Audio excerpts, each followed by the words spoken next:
Welcome to this week's edition of Rare Disease Updates, covering the latest breakthroughs. Brought to you by LucidQuest.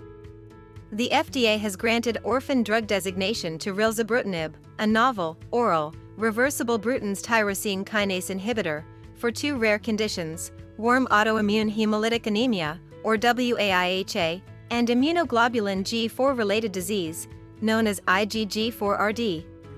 Both diseases currently lack approved treatments, highlighting a substantial unmet medical need. Rilzabrutinib demonstrated clinically meaningful outcomes in Phase 2b and Phase 2a studies for wAIHA and IgG4-RD respectively. In a significant regulatory milestone, the FDA has approved UPLIZNA as the first and only treatment for adults with IgG4-related disease.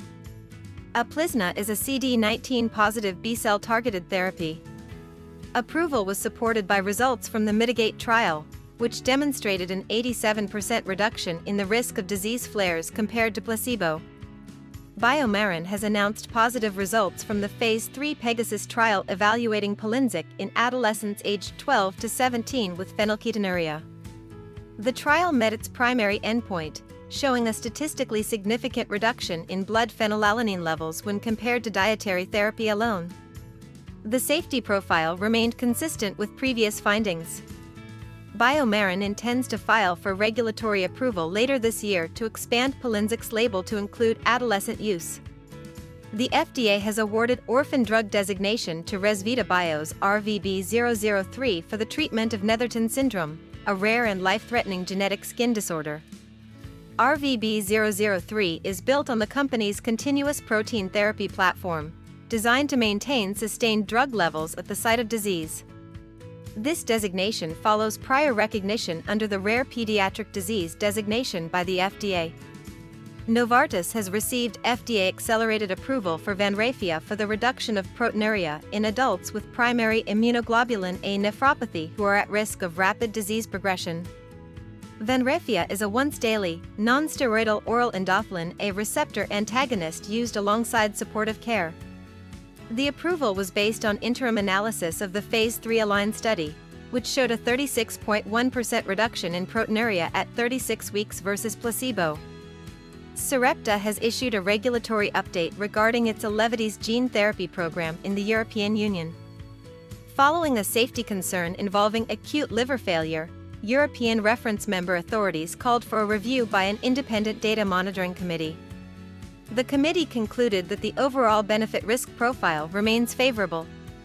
As a result, clinical trials that had been temporarily paused, including studies SRP 9001, 302, 303, and 104, will resume following EU regulatory processes. Rallybio has decided to discontinue development of RLYB212, which was being evaluated for the prevention of fetal and neonatal alloimmune thrombocytopenia. Phase 2 pharmacokinetic data indicated that the current dosing regimen was unable to achieve predicted therapeutic concentrations. The company will shift its focus to advancing RLYB116, a once-weekly, low-volume C5 inhibitor, as well as its preclinical development pipeline. Opus Genetics has reported encouraging early clinical data from its retinal gene therapy candidate OPGx LCA5. The company's first pediatric patient, a 16-year-old with LCA5-related inherited retinal disease, showed meaningful improvement in visual function 1 month after receiving a single subretinal injection. These results are consistent with early responses observed in adults, suggesting a promising long-term outlook in the pediatric population. Stay ahead in rare disease research. Like, share, and subscribe for weekly updates. Visit www.lqventures.com or email us at info@lqventures.com for expert healthcare consulting. See you next time.